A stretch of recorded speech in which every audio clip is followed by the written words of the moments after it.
ETF index mutual funds నేర్చుకుని stock మార్కెట్లో రాణించాలనుకుంటున్నారా? వెంటనే ఈ నెంబర్కి కాల్ చేయండి.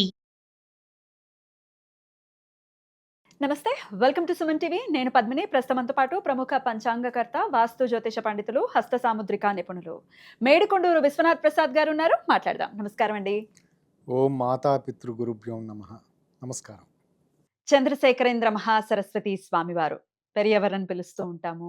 ఆ స్వామి లీలల గురించి పలు పలు వీడియోస్లో మేము మాట్లాడుకుంటూ ఉంటాము, వేరే గెస్ట్లతో కూడా. అయితే ఆయనతో మీకున్నటువంటి అనుబంధం గురించి ఒక్కసారి మీరు చెప్తే వినాలి అని అనుకుంటున్నాను. అలాగే స్వామి గురించి, అంటే ఆయనని నడిచే కామాక్షి అని అంటారు, నడిచే దైవంగా అభివర్ణిస్తూ ఉంటారు. మరి ఇంతమంది పీఠాధిపతులు ఉంటే ఆయనకి ఎందుకు అంతటి ప్రాముఖ్యత వచ్చింది? ఆయన నిజంగానే కామాక్షి దేవే వచ్చారు అని అంటూ ఉంటారు, ఎందువలన? అలాగే స్వామి గురించి తెలుసుకుంటే, లేకపోతే స్వామి ఆరాధన ఇప్పుడు అనూషం అని చేస్తూ ఉంటారు తమిళులు, ఈ ఆరాధన చేస్తే స్వామి అనుగ్రహం ఎలా ఉంటుంది? అలాగే ఇంకా కొన్ని కొన్ని డౌట్స్ ఉన్నాయి సార్, అవి కూడా మధ్యలో అడుగుతాను. ఒక్కసారి స్వామి గురించి మీ మాటల్లో వినాలి అనుకుంటున్నాను. స్వామి చంద్రశేఖరేంద్ర సరస్వతి మహాస్వామి గారి గురించి బహుశా మీ కార్యక్రమాల్లో వీటిల్లో మీరు ఎక్కువగా చేస్తూ ఉంటారు. కొన్ని నేను చూశాను కూడా. చూసారా? ఇందులో వారి గురించి చెప్పడానికి జగమెరిగిన సత్యం. ప్రతి ఒక్కరూ బహుశా ఆధ్యాత్మిక సాధనలో ఉన్నవారు, లేదా మరే ఇతర ఫీల్డ్లో అయినా ఉన్నవారు, వారితోటి వారి పేరు వినని వారు ఉండరు. ఏదో రకంగా కర్ణాకర్ణిగా ఎవరి ద్వారా అయినా వారి లీలల గురించి, వారితో ఉన్న సాన్నిధ్యం గురించో, వారి లీల గురించో ఖచ్చితంగా వినని వారంటూ ఉండరు. బహుశా పూర్తిగా ఆధ్యాత్మిక విషయాలను పట్టని వారైతే విని ఉండకపోయి ఉండొచ్చు. ఆధ్యాత్మికతలో ప్రవేశం ఉన్న వారికి ఈయన పరిచయం ఉంటుంది, ఖచ్చితంగా వారి పరిచయం ఖచ్చితంగా ఉంటుంది.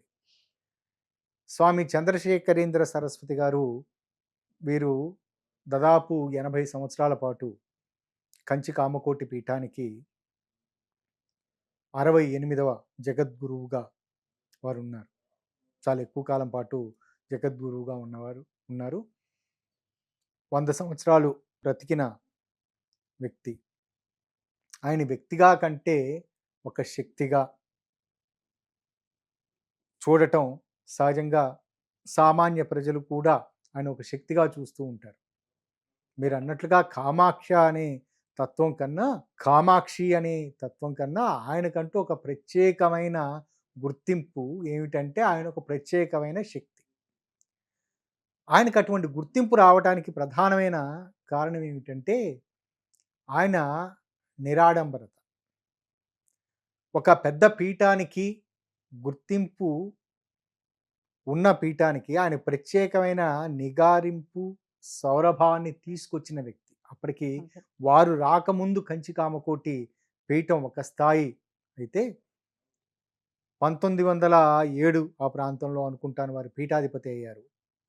పీఠాధిపతి అయిన దగ్గర నుండి, చిన్న వయసులోనే పీఠాధిపతి అయిన దగ్గర నుండి వేదాధ్యయనం చేస్తూ ఉండటం, దాని తర్వాత వారి ప్రవర్తన, వారు చూపించిన నిరాడంబరత, వీటి కారణాల చేత అన్ని మతాల వారిని, కేవలం హిందూ మతంలో ఉండే రకరకాల సిద్ధాంతాలు, వైష్ణవ, ఈ శాక్తేయ, ఈ వీరు మాత్రమే కాకుండా పరమతాలకు సంబంధించిన క్రైస్తవ, ఇస్లామిక్, ఈ తత్వాలకు సంబంధించిన మతాధికారులు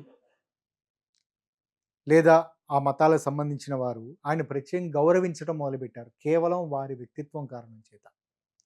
ఇందులో ముఖ్యమైన విషయం ఏమిటంటే, చాలా నిరాడంబరంగా ఒక పీఠానికి అధిపతి అనే ఒక ప్రత్యేకమైన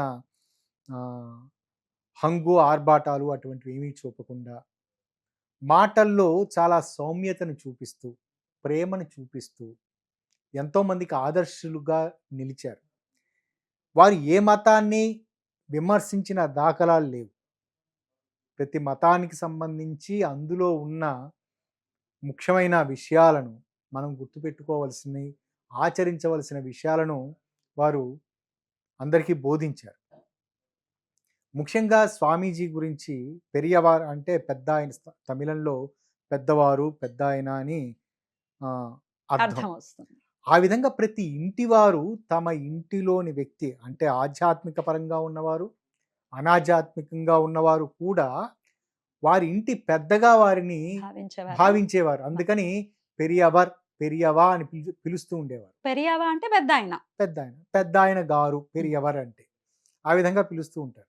నడిచే దైవం అనే ప్రధానమైన అదొక బిరుదు అనుకోవచ్చా? బిరుదు ఆ ఉమ్. విధంగా మాట రావటానికి కారణం ఏమిటంటే ఉమ్.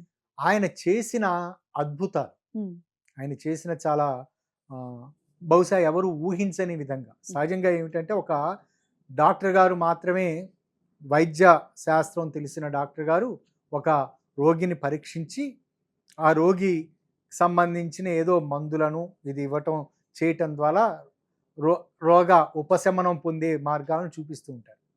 కానీ వీరి దగ్గరకు వచ్చినప్పుడు ఏమిటంటే వారి దగ్గరికి వెళ్ళి చెప్పవలసిన అవసరం లేదు.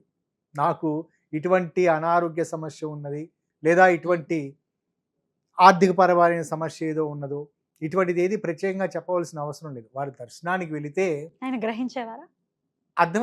బహుశా అర్థం చేసుకుంటారు అనుకుంటాను. ఆయన దగ్గర అన్ని విద్యలు ఉన్నాయేమో అది తెలియదు. అక్కడ వెళ్ళిన తర్వాత ఏదో రకంగా నర్మగర్భంగా నువ్వు ఈ పని చేయి పిలిచి చెప్పేవారట. ఇది నాకు వారి అనుభవాల గురించి వారు చేసిన అద్భుతాల గురించి నాకు తెలిసినది మా గురువుగారు నటరాజ శర్మ గారి ద్వారా తెలిసింది. నటరాజ శర్మ గారి దగ్గర వారి ద్వారా నేను నేర్చుకున్న తర్వాత ఈ మంత్ర, తంత్ర, జ్యోతిష్య విషయాలు నాకు నేర్పిన గురువుగారు నటరాజ శర్మ గారు. వారు కంచి కామకోటి పీఠానికి సంబంధించి అనుసంధానమై ఉన్నారు. ముఖ్యంగా పెరియవా గారికి శిష్యులు కూడా. సో వారి గురించి తరచూ చెప్పుకోవటం అనేది ఉండేదా? తరచూ వారి గురించి చెప్పడం అనేది ఉండేది. వారు చెప్తున్న దాని ప్రకారం ఏమిటంటే కాశ్మీర్ మహారాజా రాజా హరి సింగ్, దాని తర్వాత వారి కుమారులు కరణ్ సింగ్ అనుకుంటాను, వీరు ప్రత్యేకంగా స్వామీజీకి ప్రత్యేక భక్తులుగా ఉండేవారట. ముఖ్యంగా ఒకసారి ఆయన చెప్పిన దాని ప్రకారం వారు భారతదేశం మొత్తం మామూలుగా ప్రస్తుతం ఉన్న వాహనాలు, ఆధునిక సదుపాయాలు వీటి ద్వారా కాకుండా గుర్రబండి మీద, అటువంటి బండ్ల మీద ప్రయాణం చేస్తూ మొత్తం ఒక 20 సంవత్సరాల పాటు అనుకుంటాను ఆయన దేశంలో అన్ని ప్రాంతాలను సందర్శించారు. పీఠ అధికారులు అక్కడ పీఠానికి ఉన్న నియమాల ప్రకారం సముద్రయానం చేయకూడదు అనే ఒక ప్రత్యేక నియమాన్ని ఆయన ఖచ్చితంగా పాటించారు. ఆ పాటించే క్రమంలో బహుశా సముద్రం దాటి విదేశాలకు వెళ్ళిన దాఖలాలు ఎక్కడా లేవు. బహుశా వారు అంతర్గతంగా ఆత్మ ప్రయాణం చేయటం అంటారు, ఆ విధంగా విదేశాల్లో ఉన్న వ్యక్తులకు కనిపించిన సందర్భాలు ఉన్నాయని కొంతమంది విదేశీ మిత్రులు ఆ సందర్భంలో ఉటంకించారు కూడా. కానీ నిజానికి ఆయన సముద్రయానం చేసే అధికారం, అటువంటి సౌలభ్యతలు ధర్మానికి ఉండదు, ఆ పీఠానికి లేదు. సన్యాసాశ్రమ ధర్మాల్లో ఇప్పుడు ప్రస్తుతం ఉన్న చాలా మంది స్వామీజీలు లేదా ఆధ్యాత్మికవేత్తలు వీరు వెళ్తూ ఉన్నారు. వాళ్ళు ఉంటుందా సార్? అంటే ఒక సన్యాసి ధర్మం అంటే ఓవరాల్ గా అందులో సన్యాసాశ్రమ ధర్మాల్లో రకరకాల తత్వాలు ఎన్ని ఉన్నాయి. ఇప్పుడు సరస్వతీ తత్వంలో వాళ్ళు ఉన్నారు, దాని తర్వాత భారతీ తత్వం అనేది ఉన్నది, తీర్థ అనే తత్వం ఉన్నది.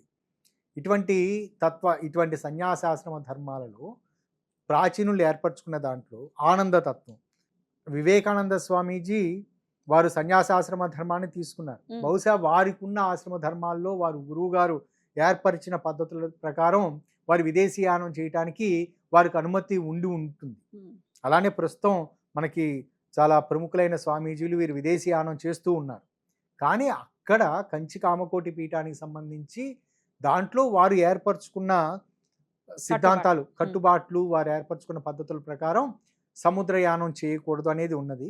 కానీ ఇక్కడ ఆశ్చర్యకరమైన విషయం ఏమిటంటే మా గురువు గారి ద్వారా విన్నది, విదేశాల్లో ఉన్న వ్యక్తులు కూడా ఆయనతో ఇప్పుడంటే ప్రస్తుతం టెలిఫోన్ సౌలభ్యతలు ఈ విధంగా ఉండేవి, కానీ ఆయన ఎక్స్పీరియన్స్ అయ్యారు, డైరెక్ట్గా ఎక్స్పీరియన్స్ అయ్యారు విదేశాల్లో ఉన్నప్పుడు అనేది. వారు చెప్పిన ఆ విషయం నాకు అర్థం కావటానికి దాదాపు ఇంచుమించు ఒక 15 సంవత్సరాలు పట్టింది. వారిని ఎక్స్పీరియన్స్ కావటం ఏమిటో అనే విషయం అది తర్వాత వివరిస్తాను. ఇక్కడ ఈ రాజా హరిసింగ్ వీరు అందరూ వారికి శిష్యులైన క్రమం ఎట్లాగంటే వారు మొత్తం ఈ ప్రాంతం అంతా సంచరిస్తూ ఉన్న సమయంలో కశ్మీర్ మహారాజా గారిని కూడా కలిశారట. కలిసిన తర్వాత వారు వస్తూ ఉండగా పెన్నా నది నా నెల్లూరు దగ్గర ఉన్న పెన్నా నదికి అప్పుడు బ్రిడ్జి లేదట. వారు వస్తున్న సమయంలో అక్కడ దగ్గర ఉన్న ఉపనదో ఏదో తీవ్రమైన వరద వచ్చిందట ఆ నదికి. ఆ నదికి వరద వచ్చిన సందర్భంలో లోపలికి వీరు వెళ్తున్న కాన్వాయ్, అంటే ఈ గుర్రబండిలో వెళ్తూ ఉంటారు కదా స్వామీజీ, ఆ గుర్రబండి వెళ్ళటానికి ఏమాత్రం కొంచెం ముందు వెళ్ళినా ఆ మునిగిపోయే ప్రమాదం ఉంటుందని ఆపారట. కానీ చాతుర్మాస్య దీక్ష వారు ఇదంతా ముగించుకునే టైము చాలా దగ్గరలోనే మరుసటి రోజు తదుపరి రోజు ఉన్నదట. సో వెళ్ళిపోవాలి, సో ఖచ్చితంగా వెళ్ళాలి చెప్పారట ఆయన. ఆ బండి తోలే వ్యక్తికో లేకపోతే మరొకరికో ఆ కాన్వాయ్లోని వ్యక్తులకు చెప్పారట, మనం వెళ్ళొచ్చు అంటే, కాదు మధ్యలో ప్రవాహం అడ్డుగా ఉన్నది అని. ప్రవాహాన్ని దాటుకొని ఎలా వెళ్తాం, గుర్రాలు మునిగిపోతాయి, బండి మునిగిపోతుంది అని మిగతా వాళ్ళందరూ వ్యాఖ్యానిస్తుంటే ఈయన తన చేతికర సహాయంతో ముందుగా దారి చూపిస్తున్నట్లుగా ఆ విధంగా వెళుతూ ఉండగా పాయలుగా విడిపోయింది నది. చూస్తుండగానే పాయలుగా విడిపోయి వారు ముందు స్వామీజీ నడుస్తూ ఉన్నారు, వెనగ్గా మిగతా ఆయన కాన్వాయ్ అంటే బహుశా ఆయన బండి కావచ్చు, ఆయన వెనకాల వస్తున్న బండి కావచ్చు, ఇదంతా పరివారం ఇదంతా వీళ్ళంతా వచ్చేంత వరకు అది పూర్తిగా దారి ఇచ్చిందట.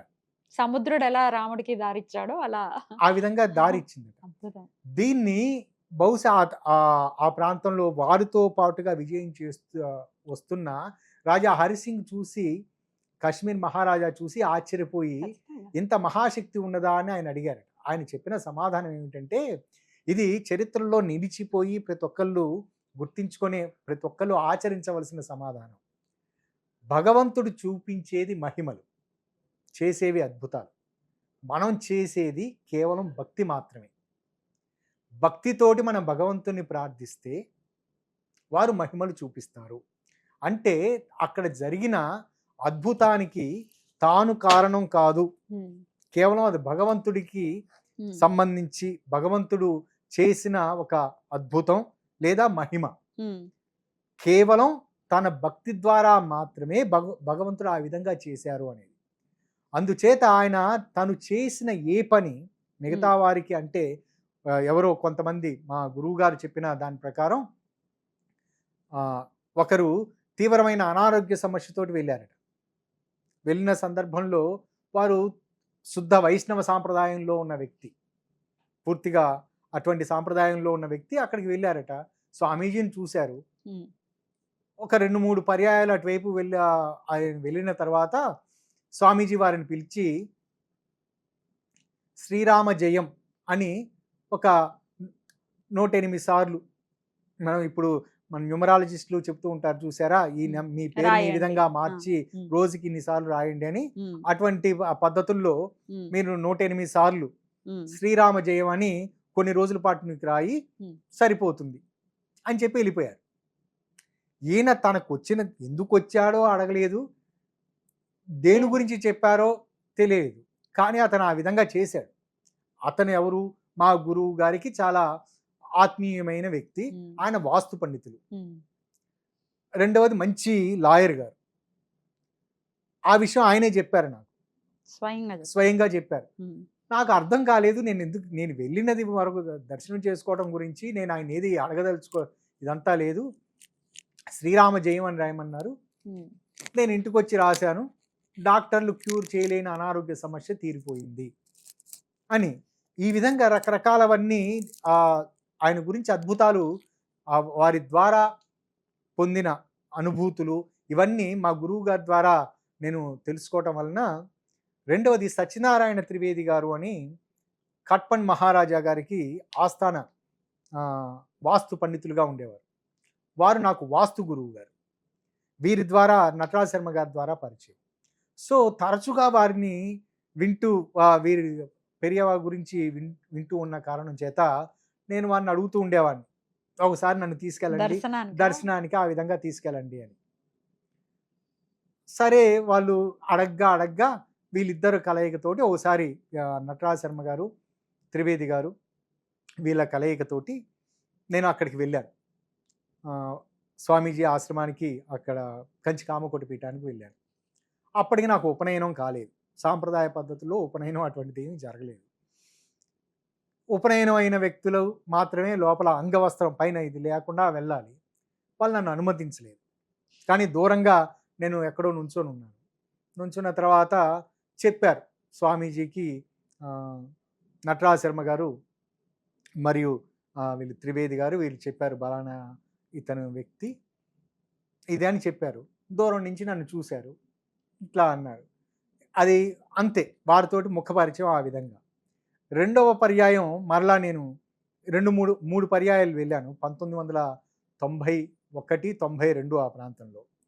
ఈ రెండవ పర్యాయం కూడా దూరం నుంచి చూడటం జరిగింది. మూడవ పర్యాయం కొంచెం దగ్గరగా అట్లా ఉండి మాట్లాడవలసిన.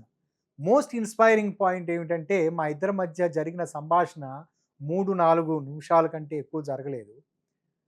అప్పుడు నాకు వచ్చిన ఆలోచన ఏమిటంటే ఆల్బర్ట్ ఐన్స్టీన్ గురించి ఏదో చర్చల్లో మాటల ద్వారా వచ్చింది, ఆల్బర్ట్ ఐన్స్టీన్ దాని గురించి అని. దాని గురించి తెలుసుకుందామని నేను సైన్స్ స్టూడెంట్ కాబట్టి ఆల్బర్ట్ ఐన్స్టీన్కి సంబంధించేదన్న. వారు చెప్పిన ఒకే ఒక వాక్యం, he is the man who experienced the God అని చెప్పారు. He is the only the man who experienced the God. అంటే ఆయన దేవుణ్ణి చూసారా? ఆయన దేవుణ్ణి ఎక్స్పీరియన్స్ అయ్యాడు అని.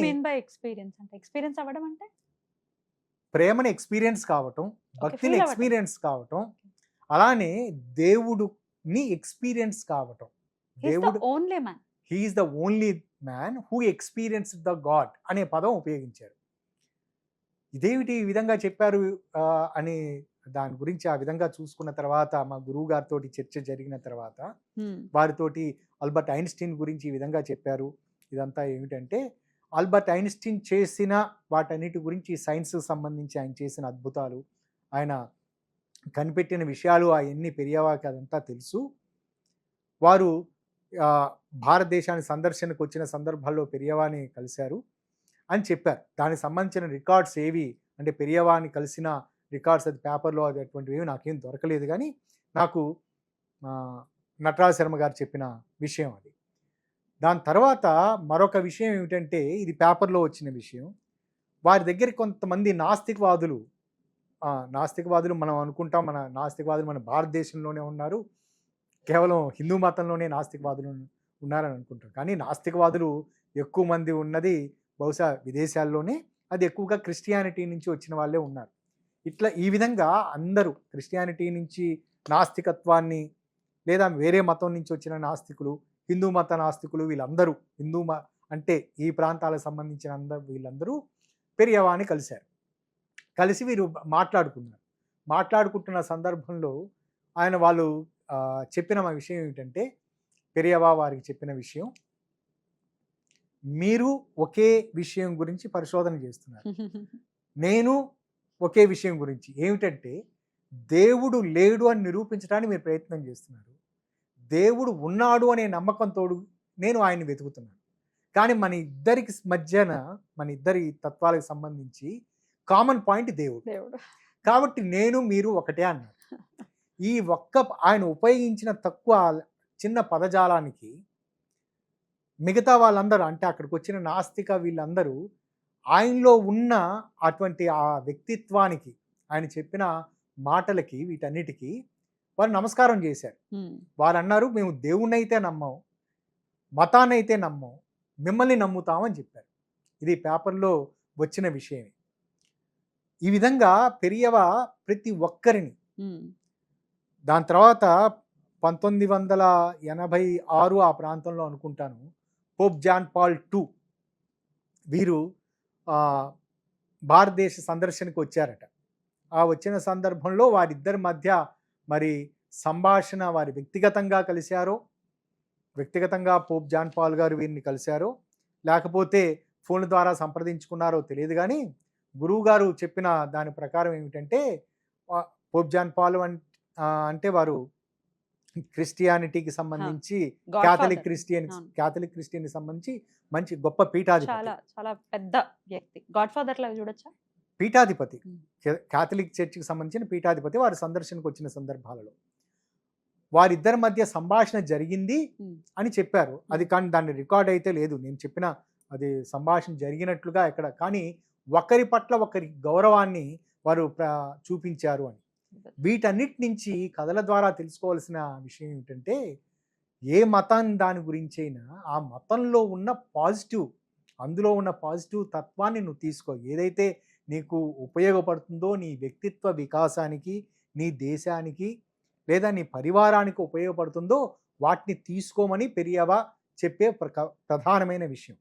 దీని అర్థం మరొక మతం, ఎదుటి మతం వారు మనం తిడుతున్నారు అని ఆ మతాన్ని మనం దూషించటం, వారు తప్పు చేశారని మనం చేయమని కాదు.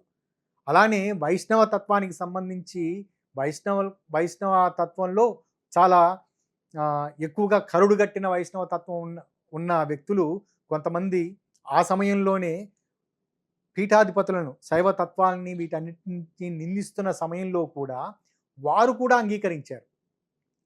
ఏమిటంటే, మేము మిగతా విషయాలన్నింటినీ నమ్ముతామో నమ్మమో ఇదంతా వేరే విషయం, కానీ పెరియవ చంద్రశేఖరేంద్ర సరస్వతి వారు చెప్పారు అంటే ఆయన నిజంగా దేవుడు. బహుశా మాకు విష్ణుమూర్తితోటి సమానం అని ఒక పీఠాధిపతి చెప్పిన దాఖలాలు కూడా ఉన్నాయి. కాబట్టి వీటన్నిటి నుంచి నేర్చుకోవాల్సిన విషయం ఏమిటంటే, మనం అభేదం విష్ణుమూర్తికి లేదా శివునికి మన స్మార్త సాంప్రదాయం ప్రకారం అన్నిటినీ పూజిస్తూ ఉంటాం. అభేదం కాదు. నీకు నచ్చితే భగవద్గీతలోని శ్రీకృష్ణుడు ఉపదేశించిన విషయాలను నీ వ్యక్తిత్వానికి ఉపయోగించుకో, లేదా శివతత్వానికి తీసుకొని శివతత్వానికి సంబంధించిన దాంట్లో ఆయన రుద్రతత్వం కానీ, ఆయన నిరాడంబరత కానీ వీటన్నిటినీ చూడు. ఒక్కొక్క తత్వంలో నీకు పనికొచ్చే విషయాలు ఉంటాయని పెరియవ ఉపదేశం. ఇక రెండో పాయింట్లోకి వచ్చినప్పుడు, ఇది వీరు నడిచే ఆయన్ని ఎక్స్పీరియన్స్ కావటం అనేది, విదేశాల్లో ఉన్నవారు ఎక్స్పీరియన్స్ అయ్యారు, అది నాకు అర్థం కావడానికి చాలా సంవత్సరాలు పట్టింది. 15 ఏళ్ళు పట్టింది.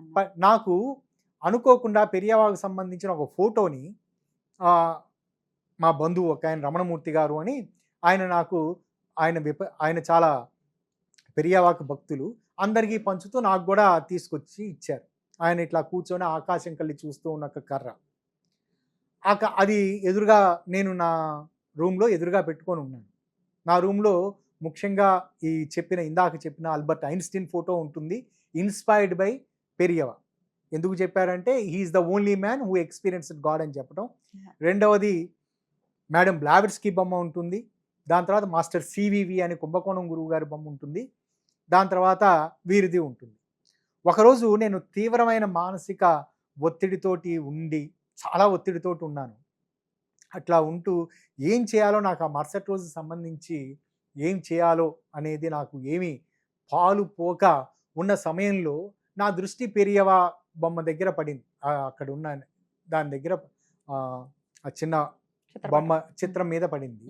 ఆ చిత్రాన్ని చూస్తూ, ఏమిటి స్వామి, నేను ఇటువంటి క్రాస్ జంక్షన్లో ఉన్నాను, నాకు ఏదైనా మార్గం ఉంటే చూపిస్తే బాగుంటుంది అని అనుకుంటూ ఉన్నాను. నాకు జరిగిన విషయం ఏమిటంటే, అది ఆ విధంగా జరిగిన తర్వాత నా కంక్లూజన్, సమాధానం దొరకని ఆ ప్రశ్నకి ఏ విధంగా సమాధానం దొరికిందంటే, అక్కడ ఎప్పుడో పాతకాలం నాటి పేపర్ ఒకటి ఉంది. ఎప్పుడు న్యూస్ పేపర్లు ఉంటూ ఉంటాయి కదా, న్యూస్ పేపర్ ఒకటి కింద పడింది పైనుంచి. ఏదో కారణం అయి ఉండొచ్చు, ఫ్యాన్ తిరగటం వల్ల కావచ్చు, ఏదైనా కావచ్చు. పేపర్ అది ఇంపార్టెంట్ పాయింట్ కాదు. ఆ పేపర్ ఎంతో కాలంగా నా దగ్గర ఉన్న పేపర్, అది ఎంతో కాలంగా ఉన్న పాత పేపర్. నేను ఇది అన్యమనస్కంగా ఉండి, స్వామీజీ ఏమిటిది, నాకు ఏదైనా పరిష్కారం దొరకదా ఇదంతా అని అనుకుంటూ అక్కడికి వెళ్ళి ఆ పేపర్ తీసుకుని ఉంటే, అందులో ఆకర్షించిన విషయం ఏమిటంటే, ఓ చిన్న ఆర్టికల్ ఏమిటంటే, నాలో నేను మదన పడుతున్నా, ఇబ్బంది పడుతున్న దానికి సమాధానం. అప్పుడు అర్థమైంది, ఇక్కడ దైవం మానుష రూపేనా అనేది చెప్తూ ఉంటారు, కానీ ఇక్కడ దైవం ఫోటో రూపేనా కూడా ఈ విధంగా వస్తుంది అనేది భౌతికంగా ఉండాల్సిన అవసరం లేదు. దైవం చిత్ర రూపేనా, అక్కడ చిత్ర రూపేనా అని కూడా అనుకోలేము. అదొక ఎక్స్పీరియన్స్, పేపర్లో ఆ విధంగా వచ్చింది. సో నిజంగా నేను ఆశ్చర్యపోయాను. ఇప్పుడు దానికి రిలేట్ అయ్యి మీరు మరి మీ నాకు సమస్య రిలేట్ నుంచి నా బయటపడ్డారా? సమస్య వెంటనే తీర్పు నా సమస్యకి నా దగ్గర ఆ పరిష్కారం ఆ పేపర్‌లో ఉన్న చిన్న ఆర్టికల్ అది నా కళ్ళు ఆ సమయానికి అక్కడ పడటం. అప్పుడు నిజంగా ఇదంతా ఏమిటంటే మామూలుగా చెప్పుకుంటూ వెళ్తే ఇది యాదృచ్ఛికంగా జరిగిన సంఘటన. కానీ ఒక ఒత్తిడిలో ఉన్న వ్యక్తి మరొకరి గురించి ఆలోచిస్తూ నాకు సమాధానం ఏ విధంగా అయినా ఇవ్వు. నాకు ఇది ఈ సమస్య నుంచి బయటపడటానికి ప్రయత్నం చెయ్యి అని అనుకున్నప్పుడు అప్పుడు లభించే ఆ సమాధానం, అది ఉపశమనం వారి మీద నమ్మకాన్ని పెంచే విధంగా చేస్తుంది. ఖచ్చితంగా.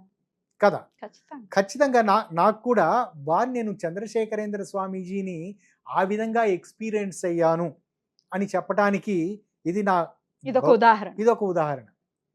ఇది పెరియవా గురించి నాకు తెలిసిన విషయాలు. వారికి పాదాభివందనం చేసుకుంటూ. భౌతికంగా ఉండాల్సిన అవసరం లేదు. స్వామిని మనసారా మీరన్నట్టుగా మీరు పిలిచినట్టుగానే పిలిస్తే ఖచ్చితంగా ఆయన పలుకుతారు అని చాలా మంది చెప్తూ ఉంటారు. మీ మాటల్లో కూడా వినటం అనేది నేనైతే ఎక్స్‌పీరియన్స్ అయ్యాను. Definitely. ఎవరికైతే ఎవరైనా వారికి వ్యక్తిగతంగా ఎక్స్‌పీరియన్స్ అయితేనే Hmm. వారి వైభవం అర్థమవుతుంది. ఖచ్చితంగా తెలుసుకుంటేనే కదా ఆయనను ఎక్స్‌పీరియన్స్ చేసే అవకాశం కలుగుతుంది. సో తెలుసుకోవాలి ఇంకో 10 మంది అన్న ఉద్దేశంతోనే మిమ్మల్ని కూడా అడగడం జరిగింది. చాలా అద్భుతంగా వివరించారు. ఆయన్ని కనులారా చూసినటువంటి ఆ కళ్ళని మేము చూస్తున్నాం. నేను దానికి చాలా సంతోషిస్తున్నాను. మీరు ఆయన్ని కలిసారు అన్న పాయింట్ ఎప్పుడైతే నాకు అప్పట్లో చెప్పారో చాలా చాలా సంతోషం అనిపించింది. అంటే ఆయనతో పరిచయం ఉన్న వ్యక్తితో నాకు అనుబంధం ఉంది అనేది నా సుకృతంగా భావిస్తున్నాను. చాలా చాలా సంతోషం మీ ఎక్స్‌పీరియన్స్‌ని నాతో పంచుకున్నందుకు. నమస్కారం అండి. నమస్కారం.